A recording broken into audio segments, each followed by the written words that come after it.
byonna bitambule bulungi ku lw'eggwanga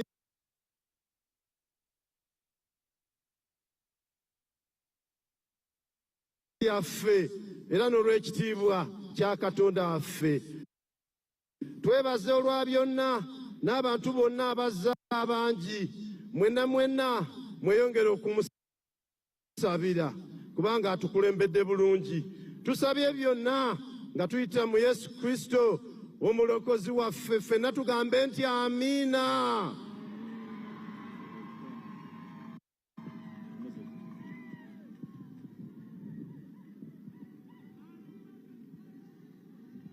Mukama waffe Your Excellency, tusaba kujjako awo tufune ekifaananyi n'omukulembeze addako.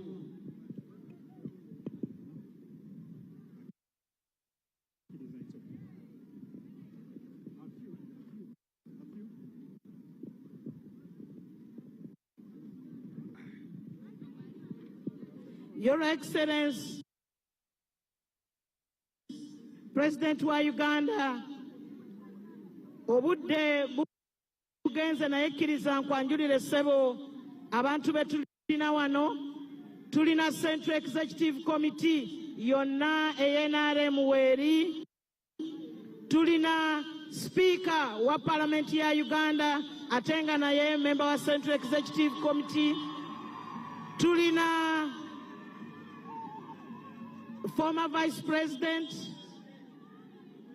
His Excellency Kiwanuka Sekandi, tulina Cabinet Ministers, tulina Secretary General wamu ne ttiimu yonna eya Secretariat, tulina mukadde waffe Alhaji Abdu Nadduli kamusabe naye ayimirireko, tuli naye wano era tubadde naye okuva ku makya. Tulina bannaddiini boolina baawo, ababaka ba Parliament okuva mu kitundu ekya Buganda bonna weebali, ne ba flag bearers ne ba ssentebe b'NRM aba districts ezitwala Buganda. Tulina abakulembeze ba Luwero nga tukulembeddwa Chairman Mwami Bukyanono. Tulina abakulembeze mu districts eza Nakaseke ne Nakasongola. Tulina tiimu yo mukama wange eya Buganda ku Museveni nga yonna weeri wano era kati mwe muli ne ba flag bearers bonna. Tulina abakulembeze ab'amagombolola emiruka naye era mukama wange tulina ne balwanyi banno ba veterans tubalina wano mu bungi. Tulina ab'ebyokwerinda bonna tulina boolwaleero naye mukama nzikiriza byonna tugenda bijabulajabula. Chairman ono owa NRM owa district akwanirize bwaniriza tudde ku kiddako.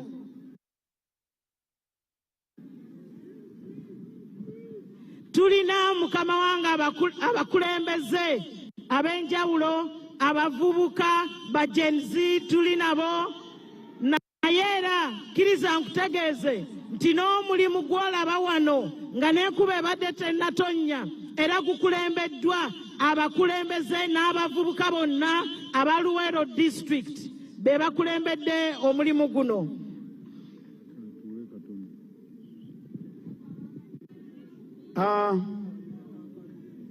Luwero oye! Luwero oye! Luwero oye! President waffe ow'eggwanga tukwaniriza mu Luwero nate kubanga wano watandikira ensonga ate era woze okugitandikira. Oweekitiibwa President, protocol bagyogeddeko naye mukama waffe tukwebaliza ddala okubanga olina w'ojja Uganda, olina w'ogituusizza ate olina gy'ogitwala. Kansabe ku lwakadde njabulejabule ku nsonga zino entonotono. Nsagala kwogera bingi nnyo naye neebaza abantu bonna abakoledde awamu okulaba nti osangawo bannaluweero bwe bati. Bannaluweero tebabeerangako banyiivu. ng'abantu bwe bakugamba oba nti bannaluweero ba opposition nedda taata wabula bagira ne beekyangamu ng'abaana b'omu nnyumba naye bannaluweero bakwagala ate era babo nnyo. Oweekitiibwa Pulezidenti ne maama Luwero oye ekyo nga temukikubidde mu ngalo. Oweekitiibwa abantu bano bakoze omulimu ogw'amaanyi mu kuzza Luwero ku ntikko. Mulimu omuntu wa wansi Luwero, mulimu ttiimu ya Bulemeezi FC. Bannabulemeezi FC gye muli? Bakusabye era okwambaza jaze namba 7 mu Bulemeezi FC era ng'omutuuze waabwe mu Luwero next season obeere nabo. Oweekitiibwa President, abantu bano tukoze nabo ate bakoze omulimu ogw'amaanyi olunaku olwaleero. Ebigambo sigenda kwogera bingi naye kambeebaze bwebaza. Neebaza Right Honorable Rosemary Namayanja akoze omulimu gw'amaanyi. Tubale tusula naye nga tuyimirira tukuwa enkuba akoze. Deputy RDC Bakunda Mushambo ne ttiimu ye eya security nabo bakoze omulimu gw'amaanyi. Ba ashazi baffe bakoze omulimu ogw'amaanyi. Luwero NRM Youth Brigade ekoze mobilization mu nsonda zonna ekoze omulimu gw'amaanyi. Deke Luwero District ekoze omulimu gw'amaanyi. Deke bannaye mwekubireko mu ngalo. Bachairman ba LC3 n'obukiiko obotaata okuviira ddala ku byalo wano weebali ate bakunze ate bakola kakuyage nju ku nju era bakoze omulimu gw'amaanyi. Bannaye structures mwekubireko mu ngalo. Ba MP flag bearers nabo bakoze omulimu gw'amaanyi mwebale. N'olwekyo Oweekitiibwa President Haruna Kasolo member wa SEC nesinza mubuusa maaso. Weebale nnyo Haruna Kasolo okubanga naawe otubeereddewo nnyo. Ttiimu abavandimwe weeri form 7. PLU weeri form 7. Mwebale nnyo, mwebale nnyo, mwebalire ddala. Your Excellency mbadde nsaba olw'okuba wano ebintu bingi tetubyogeddeeko. Nsaba appointment naawe mukama wange nga bwe tutambuza akalulu kagende mu maaso. Waliwo ensonga eziruma bannaluweero ezeetaaga okumulungulamu nga nzikunnyonnyodde nga tuli wano on wano. Okwe kwe kusaba kwange ate n'abakulembeze nabo nnyinza okujja nabo abatonotono. Weebale nnyo, weebalire ddala. Nkuloopera RDC wo bw'abye naye mulwadde naye gy'ali yakunze. Mwebale nnyo, mwebalire ddala. NRM bannaye tuli na candidate General Yoweri Kaguta Museveni ate alina obudde kwalina okwogerera. Twagala okwongera okwaniriza mukadde waffe Alhaji Moses Kigongo ne Maama Rebecca Kadaga naye protocol tugenda gifuula mpite Haji Kigongo ajje atuyitire candidate then oluvannyuma tujja kufuna ba flag bearers baffe babakwase bendera. Njagala kusaba First National Vice Chairperson ajje atuyitire wali atuyitire candidate General Yoweri Kaguta Museveni.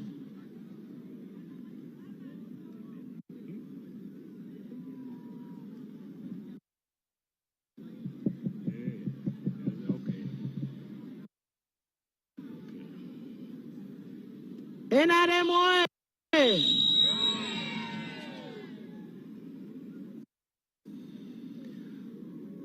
Movement oye! Movement oye!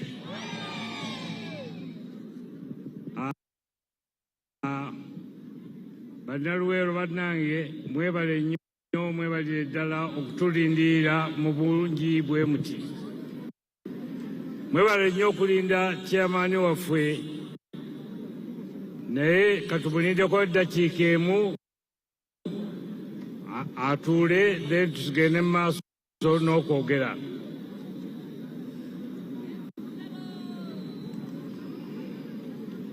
Haji nga bwe tumulindako njala kutegeeza bannaluweero nti tulina games ze tulina okuuma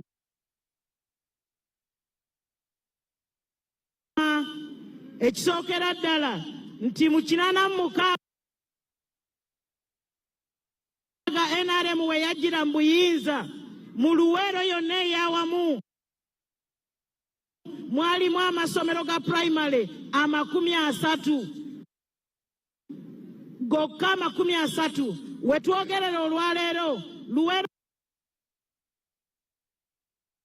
district erina amasomero yokka 23 erina Nakasongola 144 Nakaseke 18 so tuvudde ku masomero 3 ku masomero 4 mu 4 ku masomero 4 mu 8 mu 8 awo General Yoweri Kaguta Museveni watutuzizza ku byenjigiriza.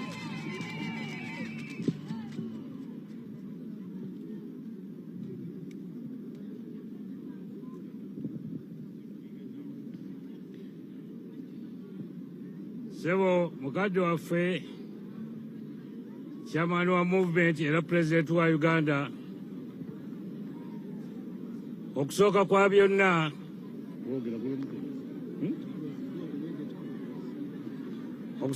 byonna twagala okuyozaayoza ebyo byonna by'oyiseemu ab'omuzindaalo ab'ebipande mubisse wansi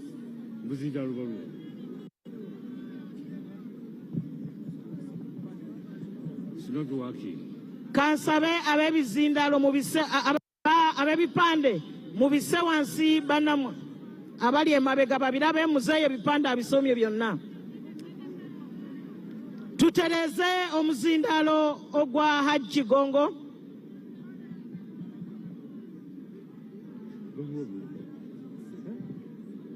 ab'ebipande mutusabe mubisse wansi.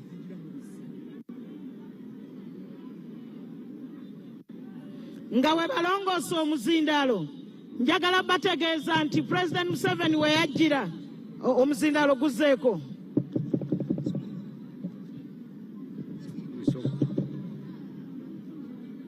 Sebo owekitiibwa President wa Uganda era chairman wa movement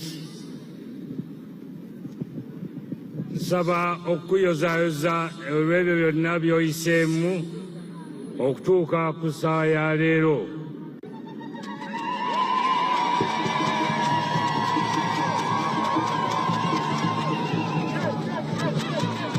Mu ngeri y'emu nsaba okwebaza abantu b'e Luwero abeewaddeyo okulinda mu bungi bwe buti wadde enkuba etubuzaabuzizaamu awo naye bonna basanyuse okukulaba.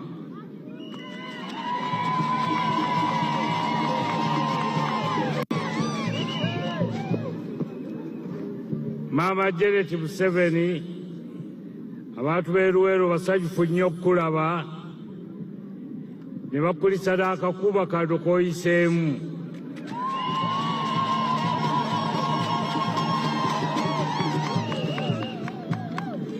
Essaawa nga bw'eteri ku sayidi yaffe nze ngenda kuyita mu byangu. Ekikulu ekisooka Luwero ekwanirizza ate weebale nnyo weebalire ddala okujja wano e Luwero kubanga Luwero tugimanyi we twatandikira era we tusimbuka.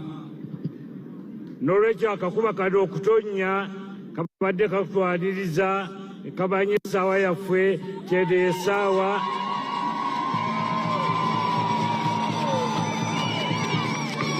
eno essaawa bannayuganda bwe balina okulwana tubeere nga twedunula mu biseera byaffe ebijja mu maaso. Era we twayimbiranga wano akayimba kaffe tikino kyekiseera bwe tulina okulwana ebiseera by'omumaaso tufune emirembe. Kati kino kyekiseera kyaffe bwe tulina okulonjeza akalulu mu biseera by'omumaaso tufune emirembe.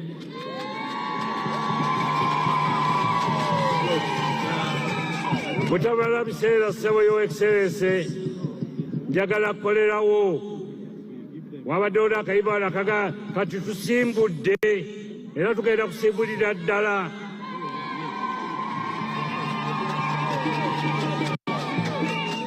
Katusimbule nga tukuyita otukulembere tubeere nga tugenda mu sipiidi ate nga tulaba eggwanga lyonna ligenda naffe tufune obuwanguzi obwa waggulu ddala.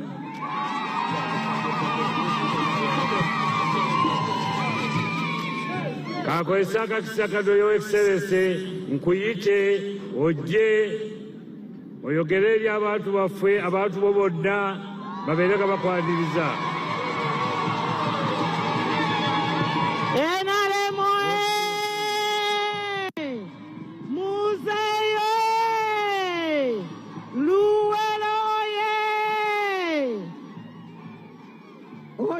Candidate waffe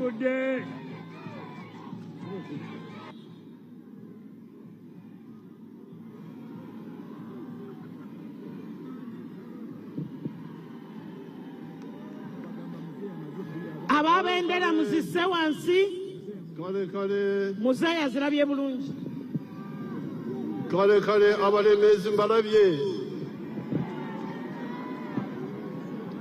Abalembezi abalya nnaka.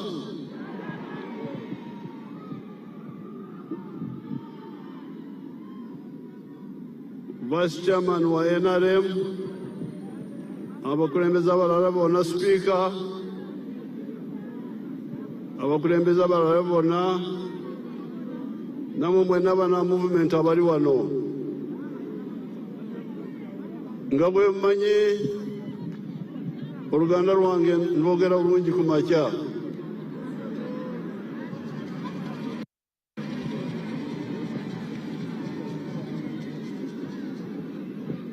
Bwe ziyita ssaawa 9 amanda gagwamuko.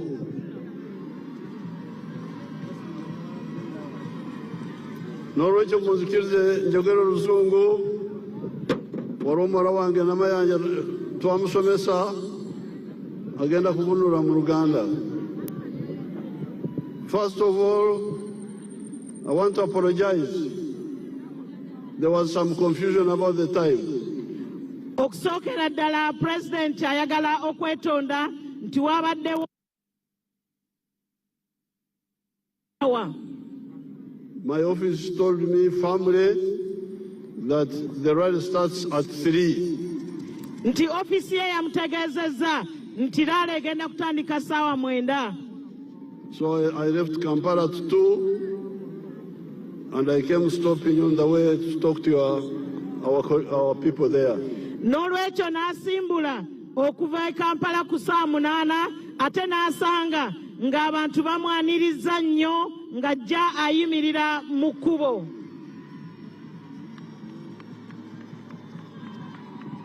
Now when I got here, I was told the rally was supposed to start at midday.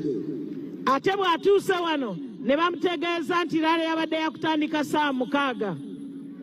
Now that one is just confusion by our coordinators. Ekyo kiraga nti kwabaddewo obutakwatagana mu batesitesi. But we are going to insist we shall not have this again. Naye agambye nti ekyo tekigenda kuddamu kubaawo.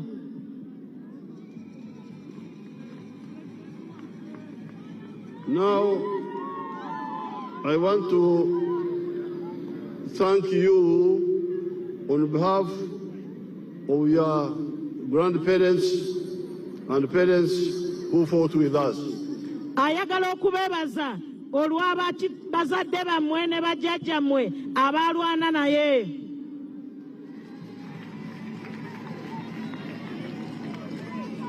When we were fighting here, Uganda was in a very bad situation.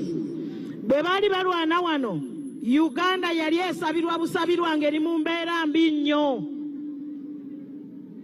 Governance had collapsed. Ebyobukulembeze byali byayonoonekera ddala. Byali biremye. Ebyobukulembeze byali biremye. The economy had collapsed. Ebyenfuna nabyo byali bigwiridde ddala. The security was very bad. Ebyokwerinda ate ebyo byali bibi nnyo. The behavior of the army was very bad. Amagye nago gaali gaabasibira mu bbwa. Therefore, I want to thank you on behalf of your parents and grandparents who fought with us. N'olwekyo ayongera okubeebaza mmwe ku lw'abazadde bammwe ne bajjajjammwe abaalwana nabo. When we defeated the terrorist governments in Kampala, bwe baawangula gavumenti ezaali embi e Kampala, we had to bring a new situation in the country. Baali balina okuteekawo embeera empya mu ggwanga. First of all, to stop the obukambwe of the government. Okusookera ddala okuggyawo zi gavumenti enkambwe. The misbehavior of the soldiers. N'okweyisa obubi okw'abasirikale. Then bring democracy. Ate n'okuleeta demokrasiya. Abantu okwesalirawo. Okuleeta demokrasiya nga mmwe abantu mmwe mwesalirawo. That's how the LOCs started, even when we were in the bush. Bwe butyo obukiika bwa LOC bwe baatandika ng'era bwatandika nga bakyalina mu nsiko. Then now we are to deal with the economy. Kati baalina ate okukwata ku byenfuna. The economy has 4 sectors. Ebyenfuna birina ennyingo nnya. Obubondo buna. And all of them had collapsed. Ate nga zonna zaali zigwiridde ddala nga teziriiwo. Then we had to fight wars with the groups of the old regimes who wanted to come back. Ate baali balina okulwana entalo ne gurupu ezo ezaali zaagala okudda ezaabayeekera n'abalala. This side we are fighting, this side we are repairing the economy. Eno nga bwe balwana ate nga bwe baddaabulula ebyenfuna. Now I am here to report to you that we have moved very far. Ali wano okubategeeza nti ate tutambudde kinene nnyo.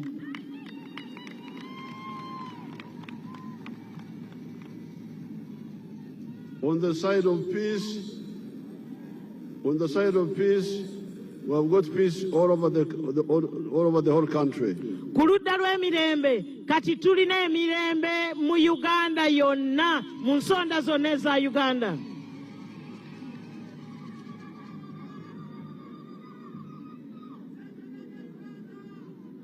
Now, on the side of the economy, those who have listened to our advice are doing very well.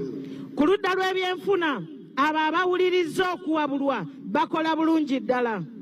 On the side of agriculture, first of all, okusookera ddala ku by'obulimi. I can give you some pictures here which you can see. Asobola okutulagako wano ku video. Show us somebody called Byamukama, one of our ministers.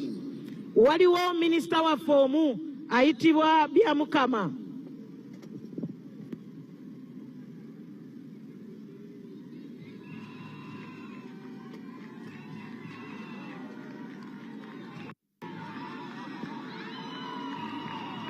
Mzee anywa kachai.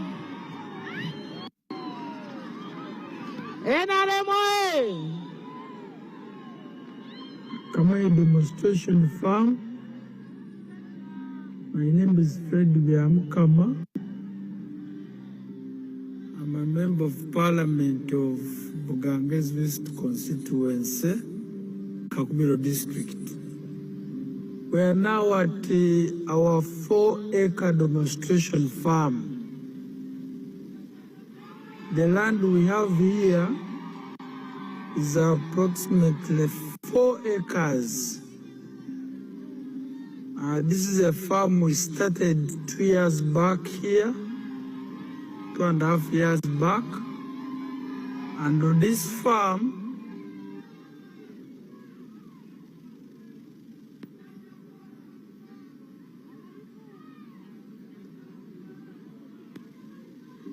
we have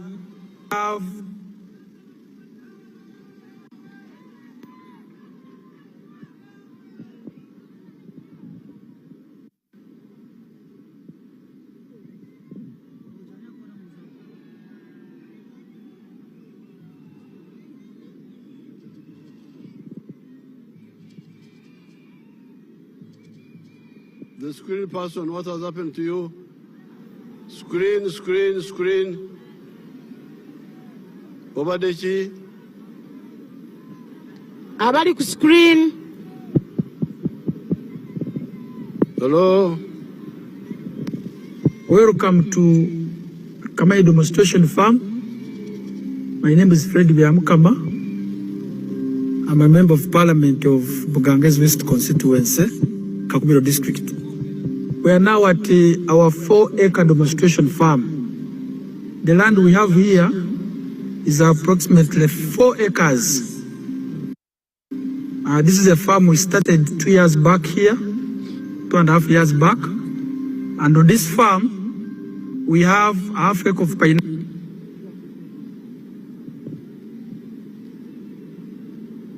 There is a problem with the loudspeakers. Hello. Has 6 cows for 0 grazing.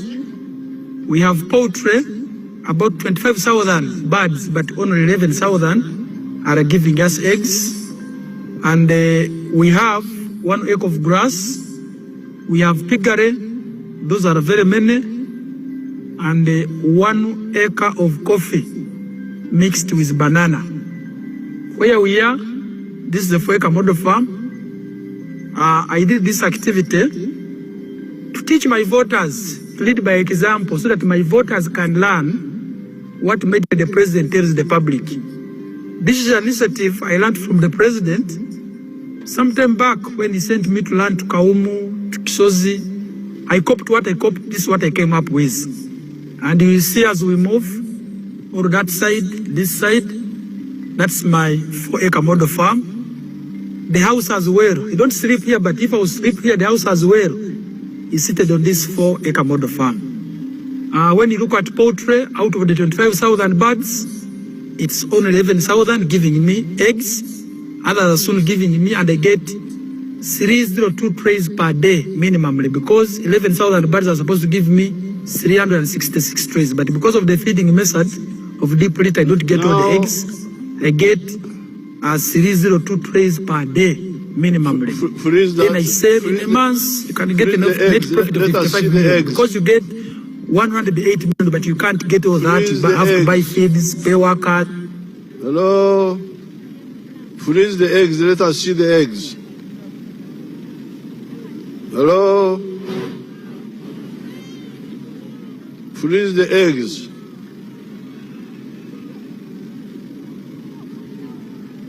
Hello.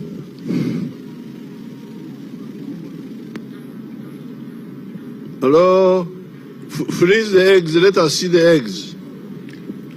Tuteleko amaji. Freeze it there. Now you can see the amount. Thank you very much. Let's continue now. Katika tugende maso. Now that's just an example of what is happening in the country on the side of agriculture. Ekyo kyakulabirako kuki ekigenda maaso mu ggwanga ku byobulimi, ku ludda olw'ebyobulimi. Because That's the first carbon where everybody can go, the first sector where everybody can easily go. Kubanga ako ke kabondo buli omu kuffe kasobola okwenyigiramu. Now, these are just some few examples. Bino byakulabirako bulabizi ebitono ennyo. That Byamukama earns 55 million shillings a month net after removing the cost. Oyo Honorable Byamukama afuna obukadde 5 mu 5 buli mwezi nga jeko byakozesezza ng'emmere n'ebirala. In a year, that means he gets about 600 million shillings net from eggs alone. Kiba kitegeeza nti mu majimu gokka omwaka afuna obukadde 600. But he has got milk for cows for milk. Atenga okwo kwogatta amata gajja mu nte zalundirako, Coffee, emmwanyi, bananas, ebitooke, pineapples. n'ennaanansi. There are very many examples. Ebyokulabirako bingi nnyo. Even the ones who are starting now under PDM. Era wadde ne kwabo abatandikidde ku PDM. If they can show us my granddaughter whom I found at Nakaseke. Batulage omuzukulu we gwe yasanga e Nakaseke. Bamwitani. Aida yali wa Nsereko zone. Mu town council ya Nakaseke. Show us Aida.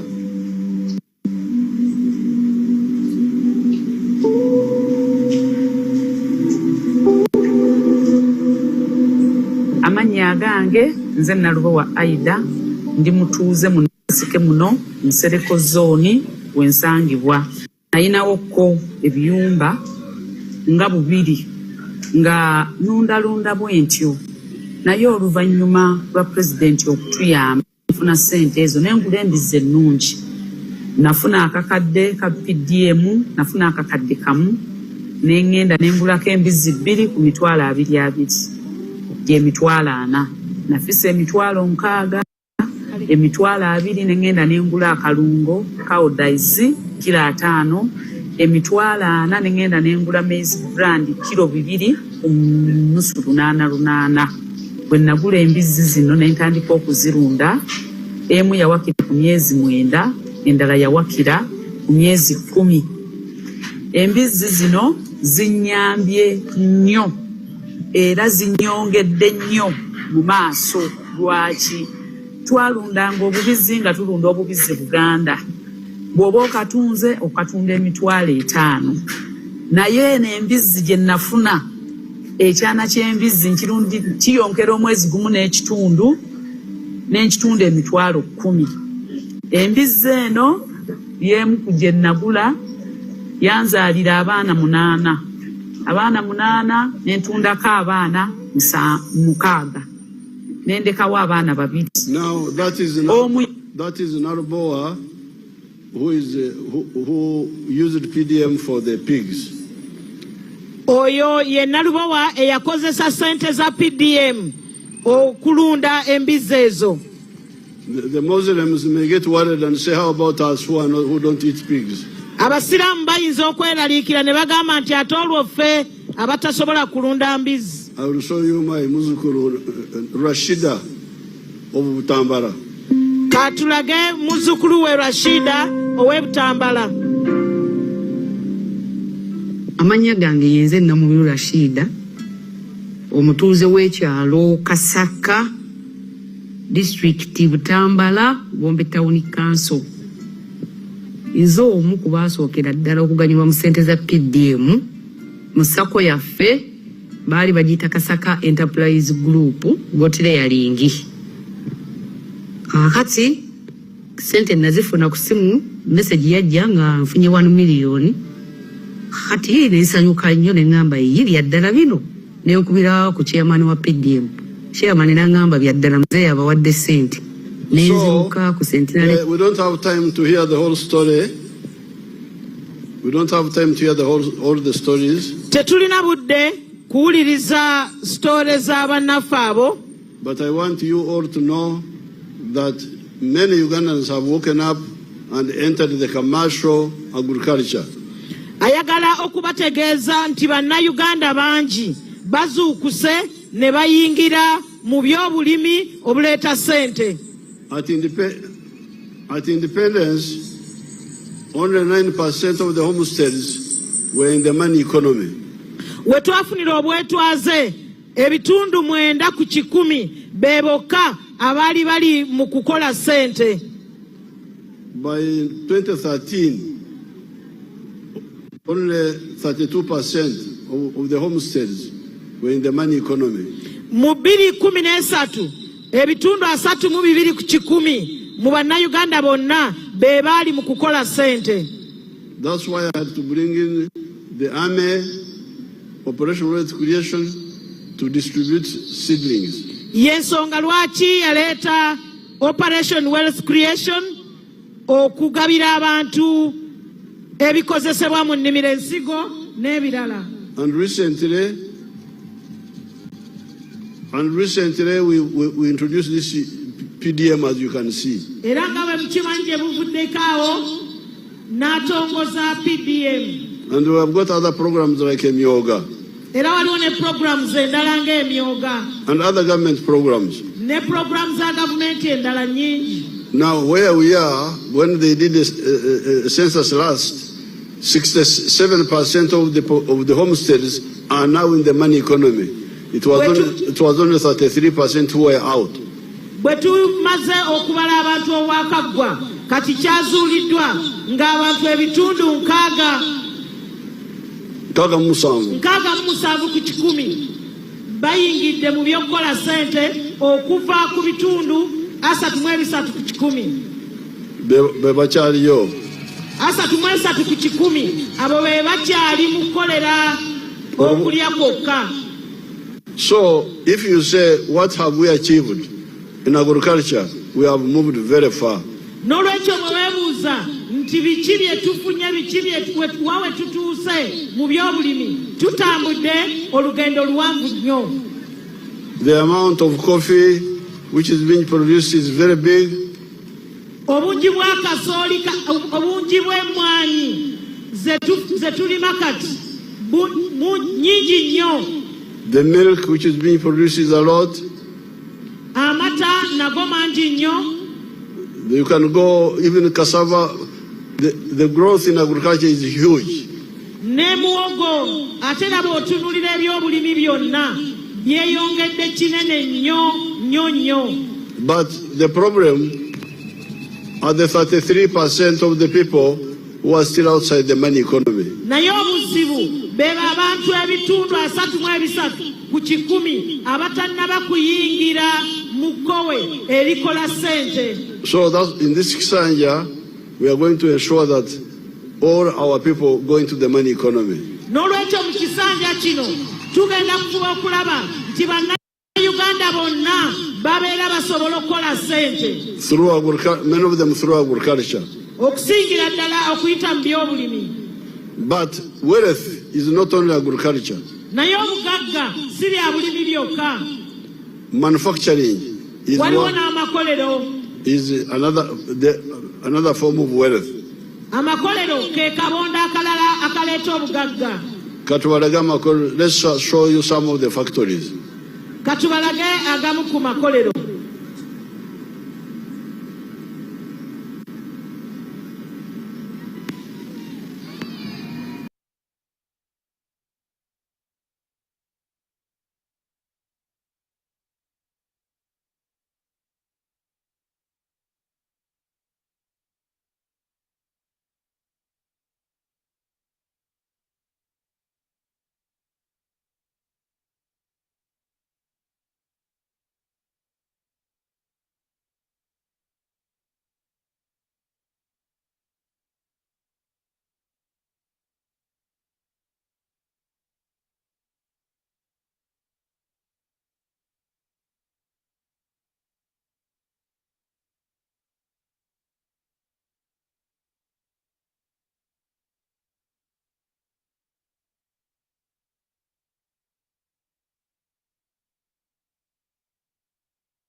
Let's show them that. naye kaakati mulaba amakolero ekkolero limu likola ebyamagero erikola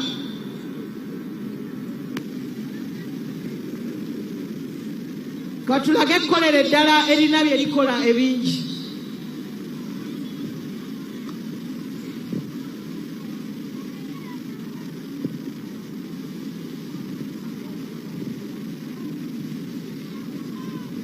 That factory is manufacturing buses here in Uganda.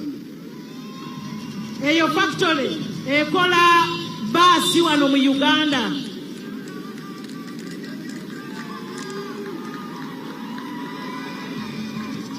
Those buses are made by your own brothers and sisters. Amabaasi ezo zikolebwa baganda bammwe ne bannyina mmwe.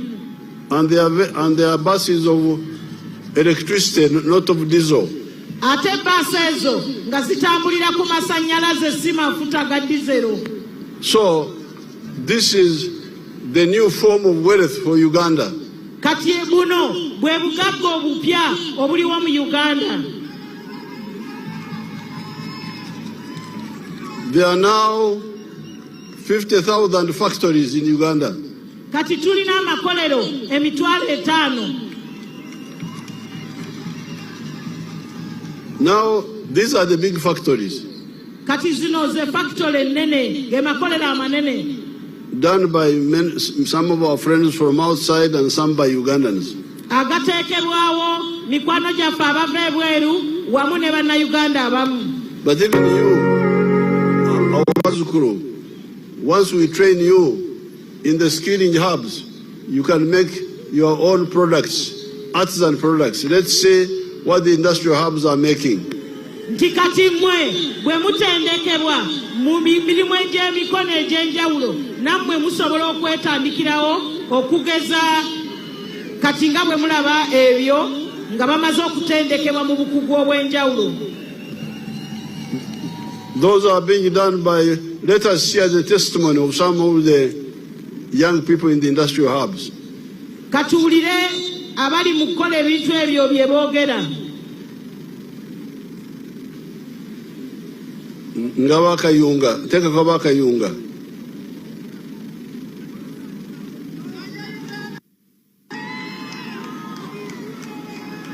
District ye Butambala. Erinnya eryange nze Musoke Bale Geoffrey ngamvira mu district ye Butambala.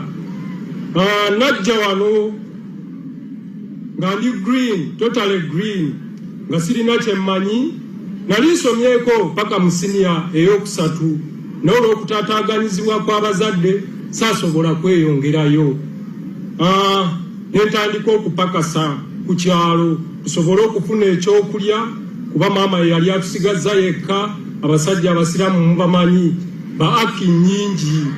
Kati aki bwe zaawera fene tusuulirirwa. Oluvannyuma lw'okusuulirirwa nga tulina kwetobera ffe nga ffe okusobola okusavaivinga ne mukadde waffe. Ensonga lwaki saasobola kweyongerayo na kusoma. Ffenna tukimanye Butambala balimi ba ntangawuuzi. Emirimu egyaliwo gyali gya kupakasa, kukola mu ntangawuuzi, kufuuyira. Bankyali mu kufuuyira eyo mu ntangawuuzi mpolampola tutetenkanya ekyokulya bwe tuyiriba ne mukadde bato bange ne basobola okusa. Now, the story is long, but those young people, they are the ones we bring and train, and they make those products, the ones you saw. You show them again, the products. Ekyokulabirako ky'omuzzukulu wa muzeeyi oyo kiwanvu, sitole y'empanvu naye nga kituga ekisobola okukolebwa abavubuka. Now you can see there on the screen the vitanda, the metro, the chairs, Doza musobola okulaba ebitanda, entebe, the shoes. These are all made by your own people here. engatto nga zikolebwa abaana bennyini abaffe. So that is the new form of wealth. Eyo nayo ngeri ya bugagga empya. Then the third one are services, hotels, tourism, and so on. Eyokusatu y'ey'obuweereza nga ebyobulambuzi, amawoteeri n'ebirala. So, the economy of Uganda has recovered, modernized, and expanded. N'olwekyo ebyonfuna bya Uganda birinnye kinene nnyo ate nga bya mutindo gw'amaanyi ate nga bingi. So, the challenge now is for everybody to be involved. Kati okusoomoozebwa kulaba nti buli muntu alina we yeenyigidde. That's why we started these programs like PDM. Yensonga lwaki yatandikawo programs zino PDM And Emyoga. n'emyoga. Now, the challenge is on your side now. Kati okusoomoozebwa kuli ku ludda lwammwe kati. Because for us, we repaired the economy, we have money, we send it. Kubanga President ye yalongoosa yazza bujja ebyenfuna ne tufuna ssente ate ne tuzibaweereza. And the money goes to your parish. Ate nga ssente ezo zigenda mu miruka gyammwe. When it gets there, some people steal the money. Bwe zituuka eyo abamu abazibba.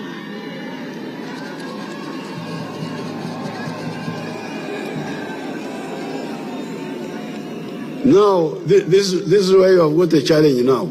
Kati wano we tulina okusoomoozebwa. Because the NRM, I saw this long ago myself. Kino President kyo yakiraba dda. Because I was here during the time of the British. Kubanga yaliwo wano ku mirembe gy'abafuzi b'amatwale. And independent after Obote's government.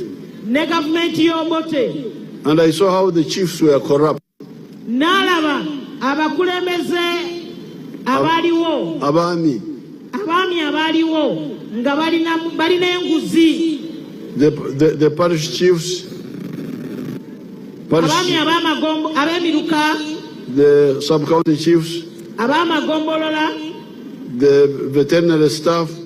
Ab'ebyobulimi. That's why I proposed, and the NRM accepted, that in addition to the Murka chief, Gomborola chief, you elect your own leaders to be the local Namparas. Yensonga lwaki yaleeta ekiteeso nti nga bali weebali Gombolola chief n'abalala mmwe nga mmwe mulonde abammwe ate n'ekiteeso ekyo ne mukikkiriza ne gavumenti n'ekikkiriza. That's how we get LC3. Bwe tutyo bwe tufuna bassentebe ab'amagombolola aba LC3. LC2. N'aba LC2. Of course, LC1 also. Era nga tulina n'aba LC1. And LC5. N'aba LC5 ab'oku district. Ne ba councillors. These are the people. These are the people who are near, who should be the Namparas of your rights. Bano be bantu ababali okumpi abandi badde bannampala b'eddembe lyammwe. Emugabo. Bannampala b'emigabo gyammwe. So this is where some of them are not paid, like the LC2 are not paid. Those may not be very active, but some are paid.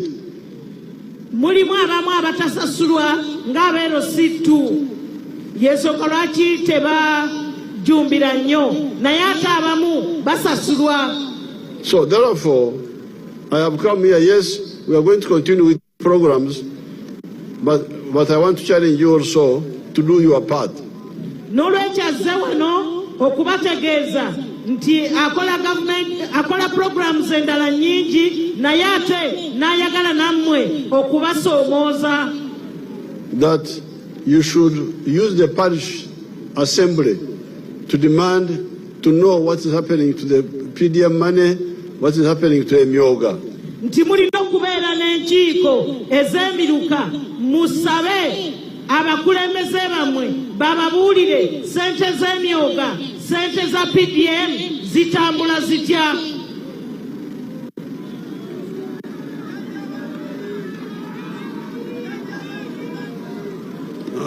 Ababi mubanike tubakwate. Bwe baba ababbi mubategeeze president mubatutegeeze bakwatibwe.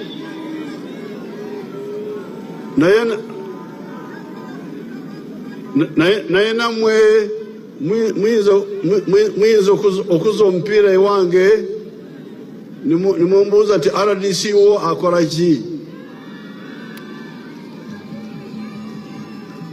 Awo nange nina okwekuba tooki nembuuza nti ab'emiruka okuba esente z'abazzukulu RDC yali akola ki?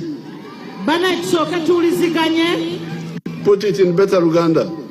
Agambye nti naye omupiira musobola okuguzza ewuwe ne mumubuuza nti ba RDC bo bakola ki?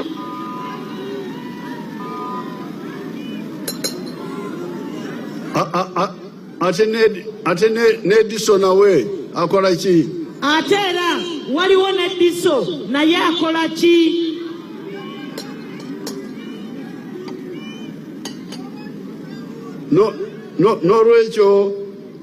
Therefore we all need to check our side. N'olwekyo agambye nti nabo naye ne ttiimu ye bagenda kwekebera.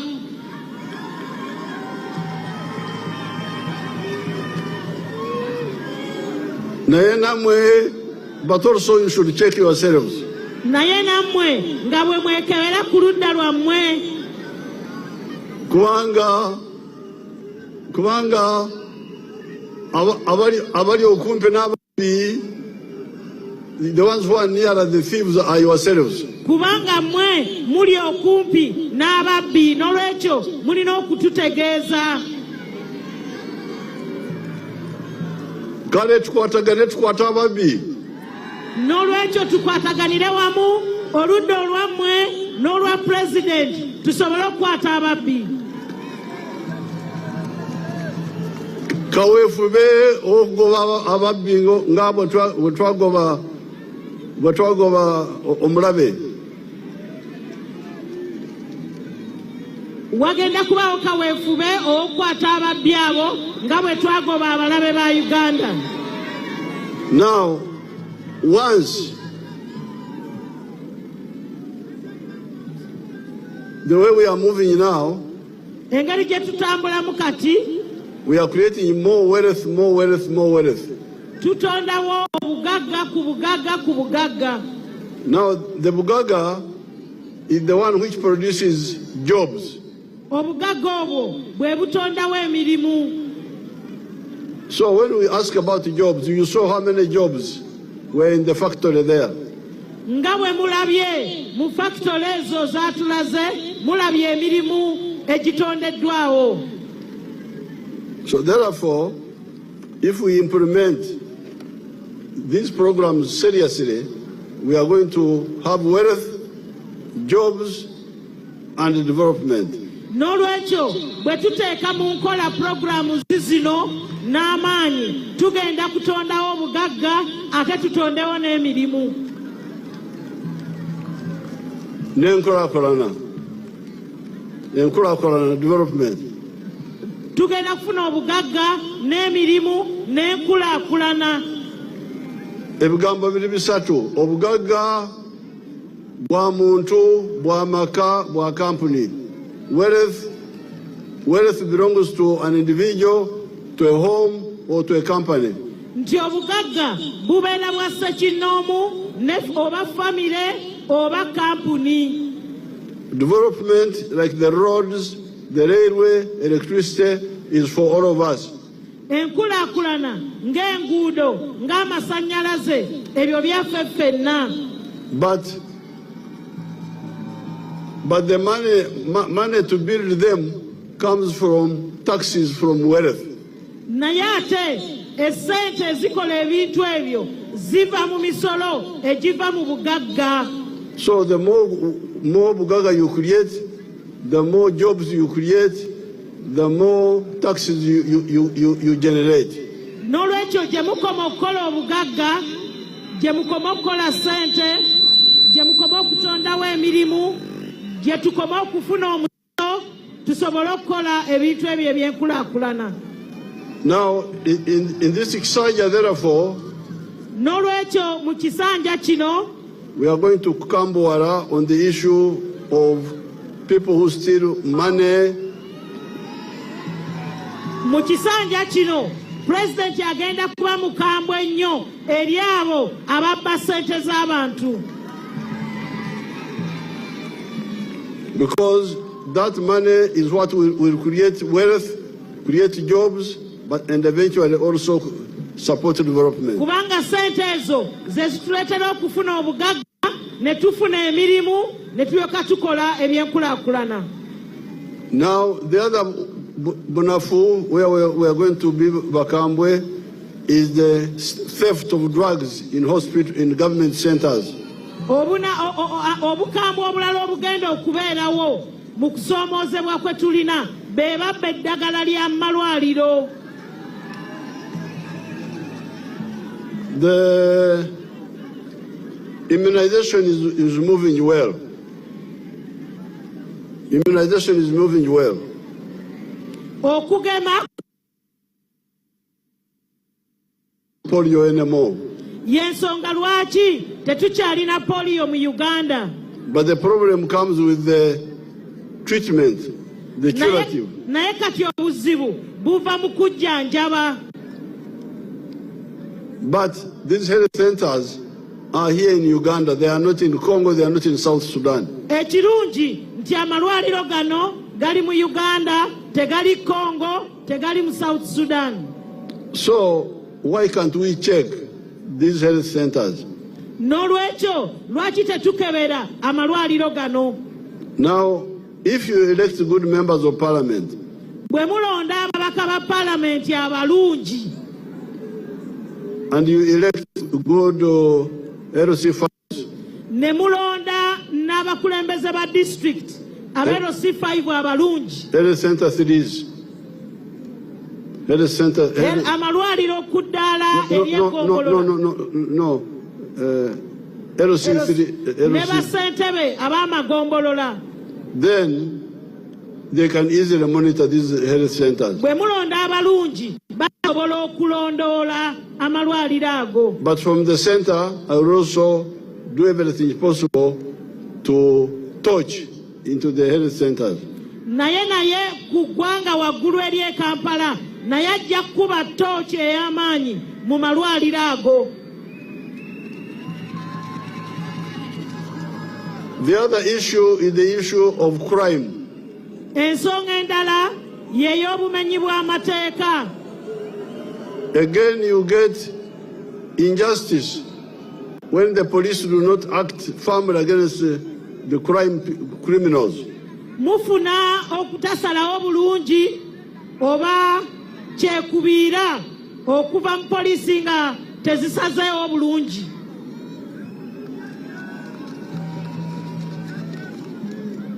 But the medicine is the same. Naye eddagala lyerimu. We from the center to continue checking. We from the center to continue checking. Abava waggulu bajja kwongera okulongoosa, checking, okulondoola n'okukebera. But the leaders you elect on the ground are the ones who can help a lot. Naye abakulembeze betulonda wano betubeera nabo be basiteekeddwa okukola omulimu ogw'amaanyi. Like in this area of Luwero. Kati nga mu kitundu kyaffe kino ekya Luwero.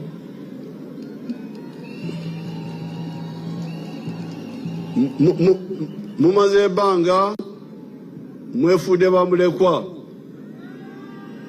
Ab'e Luwero mumaze ebbanga nga mwefudde bamulekwa. I remember some years ago you donated the seat of the woman MP. President ajjukira emabega kaawo ebbanga emabega mwawaayo ekifo kyammwe eky'omubaka omukyala. You brought a girl called Nabukenya. Nabukenya ali awo, Nabukenya talina kyakola. Nti mwalonda omuwala gwe bayita Nabukenya ali awo bubeezi talina kyakola. So when you are shouting Ababi, why does Nabu Kenya not look? Bwe muba mwogera ku babbi, lwaki omubaka wammwe Nabukenya talondoola? Then I hear that you even elected Chair LC5 who is not NRM. President awulira nti mwalonda ne chairman wa LC5 atali wa NRM. The member of parliament and you opposition or what? N'ababaka ba parliament mu Luwero bonna ba opposition. Now kata omnyankole wagambira bannange omnyankole wagambira nti eyetuze tebamukabira. Kati awo president wagambira nti bagamba nti omuntu eyetuze tebamukabira.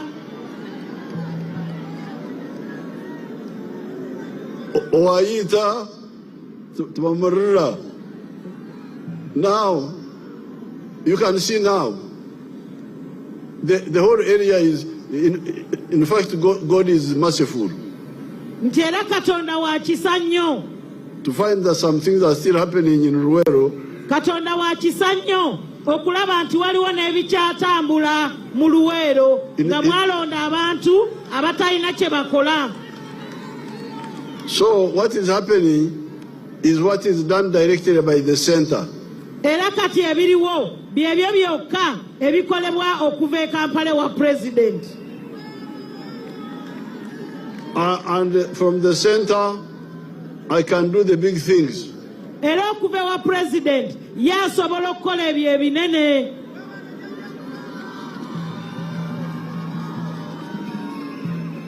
But the small things which needs somebody who is near will not be done properly. Naye ebintu ebitono ebikolwako ab'okumpi be muli nabo okuva waggulu eri si kyangu okubikola obulungi. Then free education. Then ebyamasomero.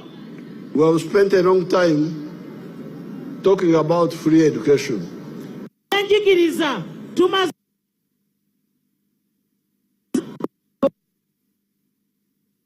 what Namanya was telling you, the schools were built in Uganda. Muwulidde bwe mbadde mbagamba amasomero agazimbiddwa mu district za Luwero zino. Now those amasomero ago were supposed to be day schools in the sub-county for the secondary schools and in the parish for the primary schools, where the children can cycle or walk, study and go back. Amasomero ago galina okubeera aga secondary mu Gombolola nga mulimu essomero okumpi ate kumuluka nga kuliko eya primary abaana we basobola okutambula n'ebigere ne batuuka nga ate gadde siga kusulayo and study free. Nga ate basomera bwereere. But the head teachers have been insisting on collecting charges. Naye abakulembeze b'amasomero balemeddeko nga basaba abantu ssente. And some of the PTA. N'obumu ku bukiiko bw'abazadde. Now, you know, NRM, we are both fighters but also peacemakers. Nti aba-NRM mutumanyi tuli balwanyi naye ate abakuumi b'eddembe.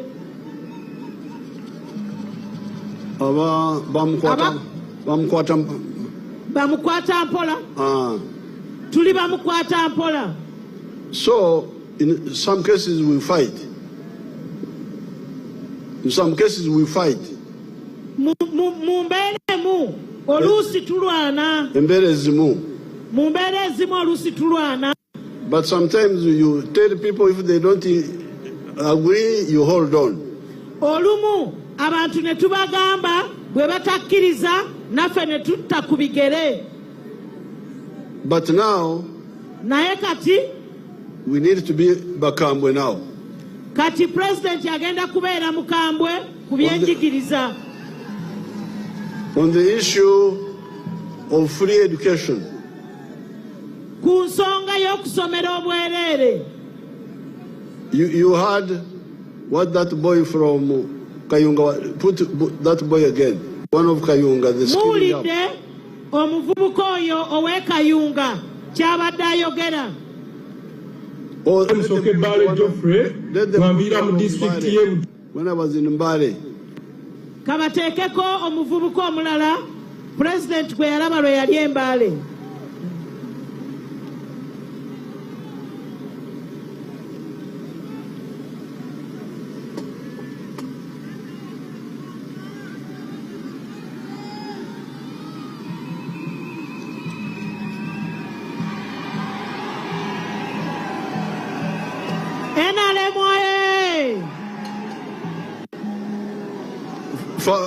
Fabaganda b'omulukola.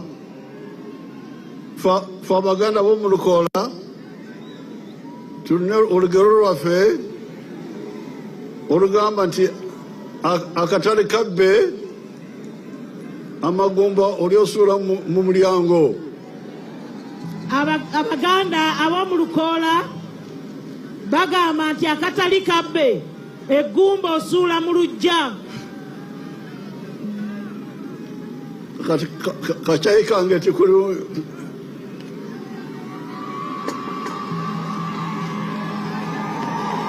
n'olwekyo akatali kabbe osuula mu lujja muzayika yenywere kakyayike.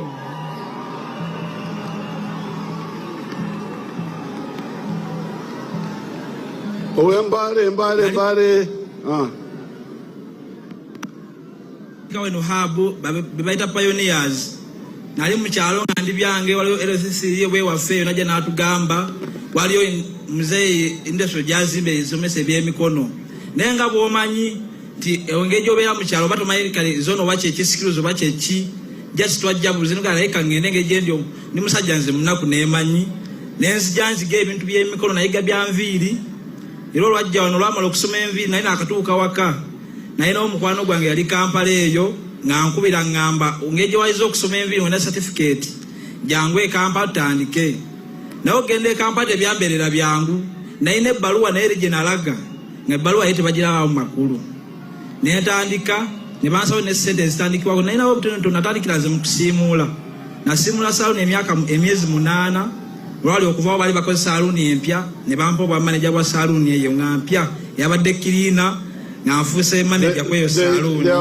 stories take long, but you can see all these young people had dropped out of school because of school fees.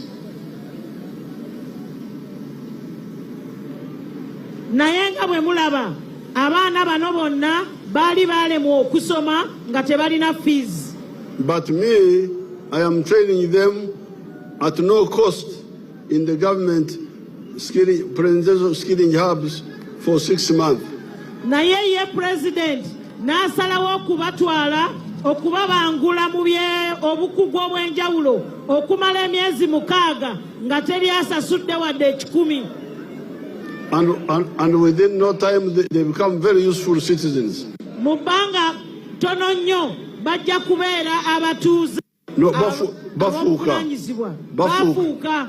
Mu kabanga katono nnyo bafuuka abatuuze ab'omugaso ennyo. I started these hubs because I wanted to show that it is possible to teach children without charges. President yatandikawo amasomero gano ag'ebyemikono nga ayagala okutulaga nti basobola okusomera obwereere. And yet my way is more expensive because because there are not many in the country, they stay in the boarding centers.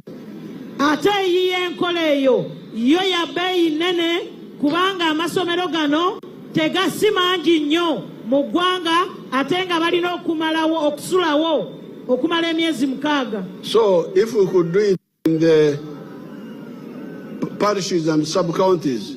N'olwekyo senga tubiteekawo mu magombolola ne mu miruka. There would be no need for boarding. kijja kuba tekyetaagisa kubanga basulayo. Therefore, where we are going, N'olwekyo gye tulaga, we are going to be very bakambwe on the issue of no school charges in government schools. N'olwekyo tugenda kubeera bakambwe nnyo kwabo abasasuza abazadde ssente. They have been using the pretext of not having enough teachers. Babadde bateekawo ekyekwaso nti abasomesa tebamala. We are going to recruit 50,000 additional teachers. Bagenda kugaba emirimu egy'abasomesa abalala 5,000. So that excuse goes away. Ekyo ekyekwaso nakyo kiveewo. Now, finally, Ku nkomerero, the issue of land grabbing. ensonga ya kibbattaka. Now, that issue is again the issue of leadership.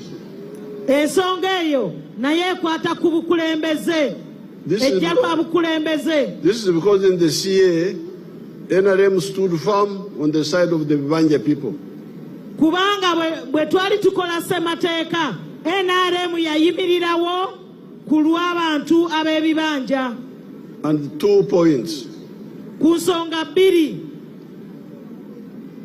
The Chibanja person is not to be evicted by the landlord. Nti ow'ekibanja tateekeddwa kugobwa ku ttaka ng'agobwa nannyini ttaka.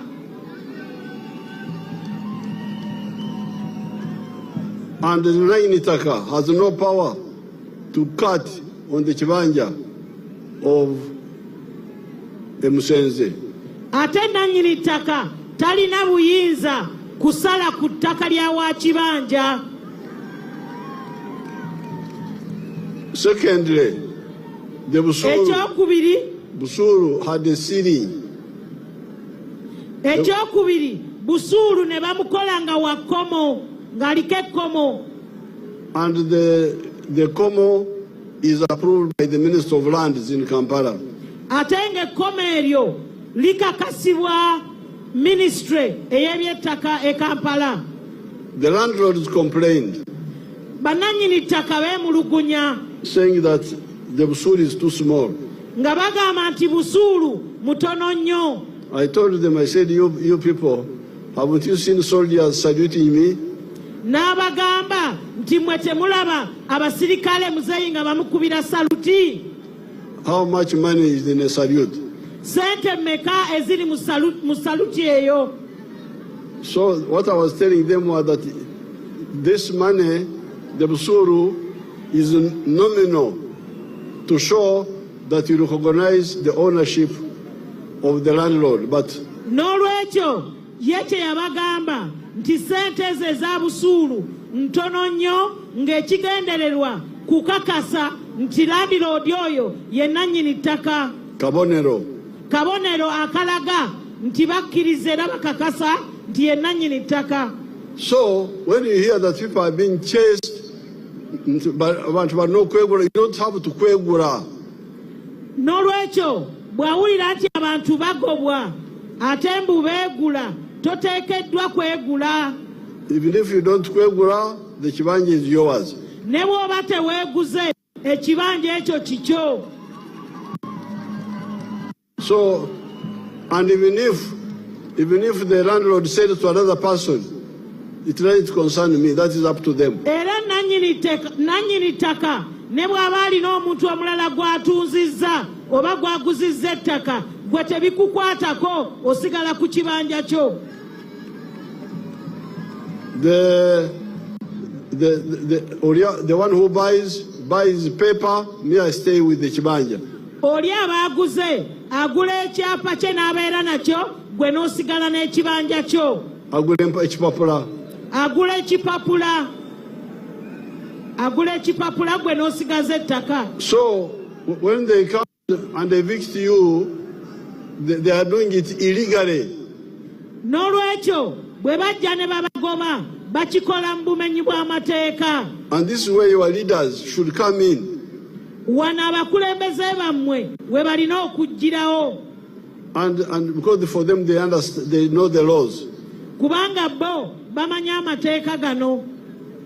The only little loophole which you are going to sort out is some of the landlords refuse the busuru. Omwaganya gwokka oba eddibu eririwo erigenda okukolwako nti eriyo bannannyini ttaka abagaana busuulu. Now if they refuse, you should go and pay. We are going to arrange that you pay at the sub-county, and it's up to him. If he wants to pick the money, he picks it. N'olwekyo ekigenda okukolebwa nti bw'aba abugaanye wagenda kuteekebwawo enkola gwe ogenda osasule ku ggombolola ekiraga nti gwe omulimu gwo n'obuvunaanyizibwa bwo obukoze. But the long-term solution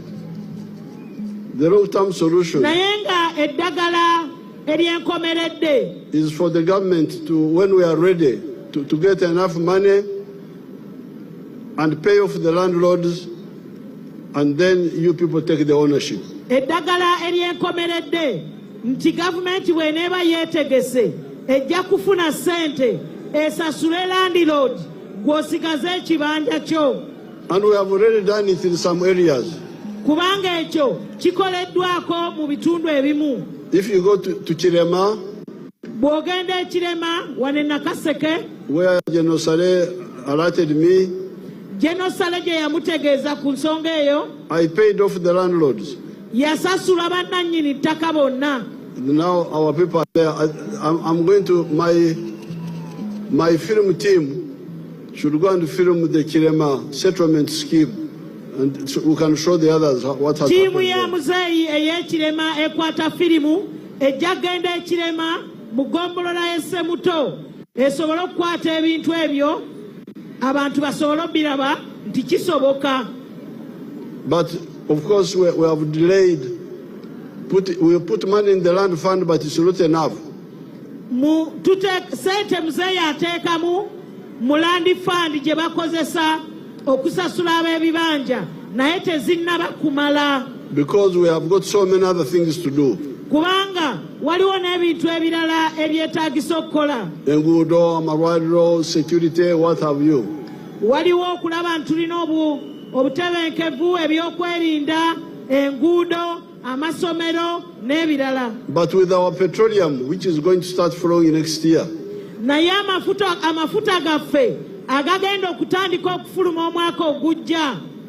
Abaana bano amafuta gaffe, show them the. Kabatulage ku mafuta ga Uganda we gatuuse.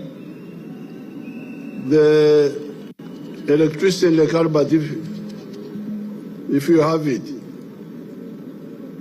When I went there to show there's a time when I went there to commission something. Bagenda tulaga ku mafuta we gatuuse. If they have.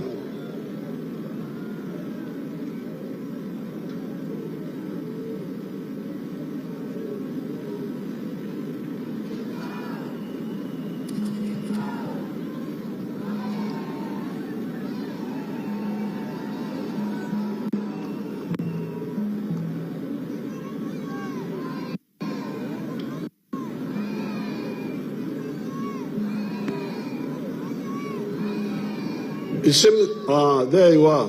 Amafuta gago wetuli awo. That is like Albert. Ago gali ku Mutanzige eya Lake Albert. You can see the nyanja behind. Emabega erindoze ennyanja mugirengera. Now that rig is drilling a well. Kakati ekyo ekyuma kyekisima wansi. Show us properly, don't you? So by next year, the petroleum will come out. Omwaka ogujja amafuta gagenda kufuluma. And it will give us an additional income. Era ekyo kigenda twongera ku nnyingiza y'eggwanga. Which will help us to do other things more easily. Era ekyo kigenda tuyamba okwongera ku bye tukola ate mu bwangu. So therefore, my comrades of Luwero, n'olwekyo mikwano gya president ab'e Luwero, we have come here to report what has happened since we left here when we were with your parents. azze wano okuba wa lipoota kuwa we tutuuse okuva lwe baava eno ne bazadde bammwe, and how it has helped Uganda.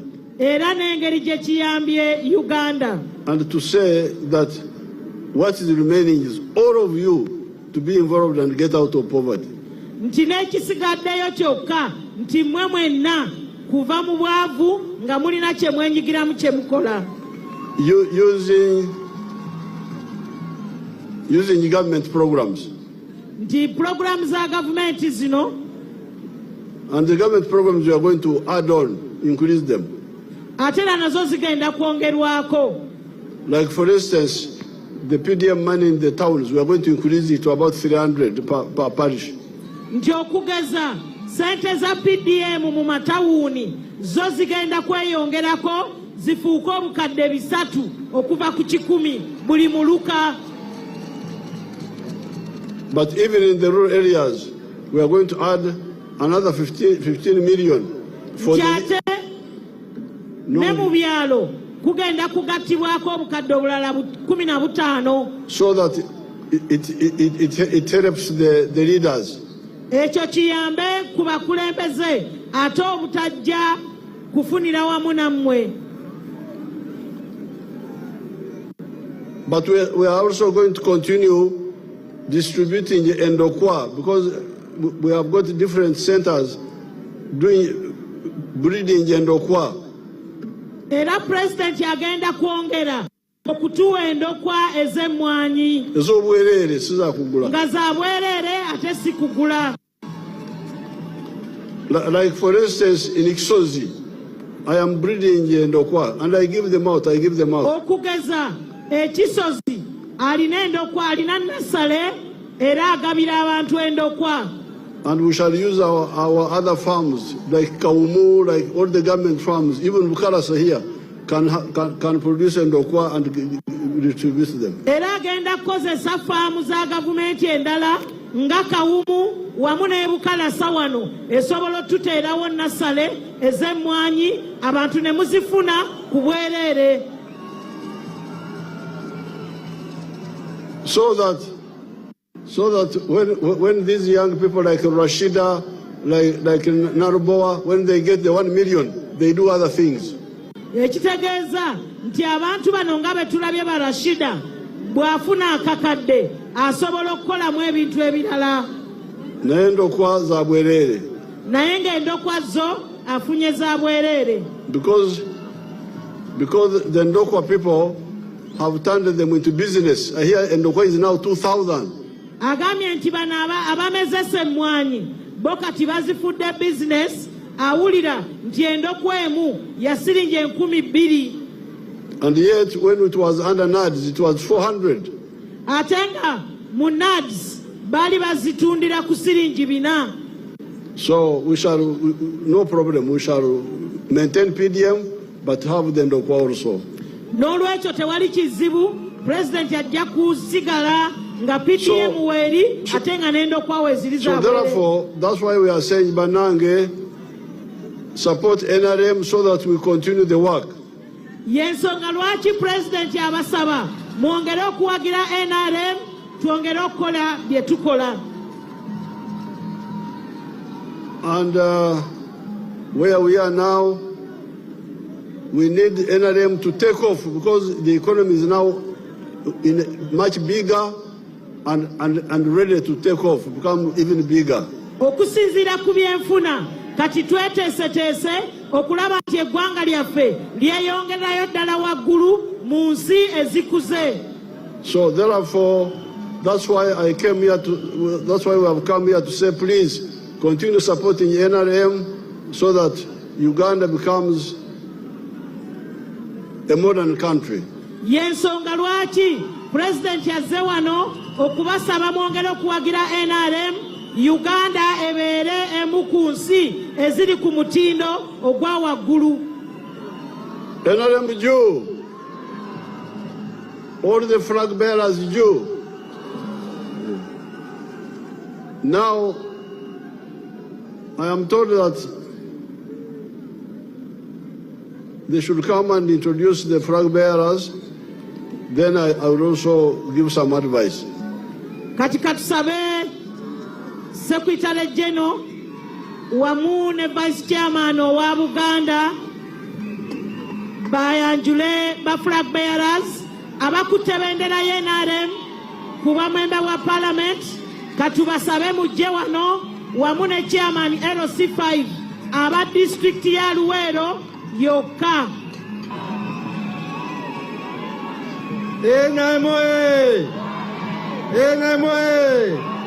President Museveni mukama wange ba flag bearers wone bwagines kirabo jangu wano twanizona bwagines kirabo alo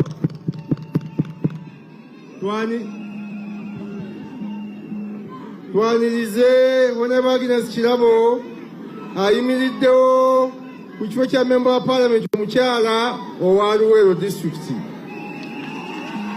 Twanirize Haji Abubakar ayimiriddewo ku lwa member wa parliament Haji Abubakar Kalume ayimiriddewo ku lwa member wa parliament owa ate ne Haji Nasuru ate era ne Rashida ayimiriddewo ku bwa ssentebe bwa district ya Luwero.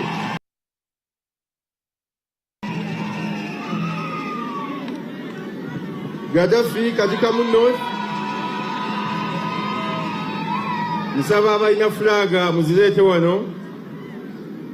Mwami Rogers Mulindwa leta fulaga wano. Mukama wange nsaba ku tiimu eno ey'okugattako n'abavubuka. Samu Begira atukwatidde fulaga member wa parliament ow'abavubuka Central Region. Ate era ne Diana atukwatidde fulaga member wa parliament ow'abavubuka omuwala owa national.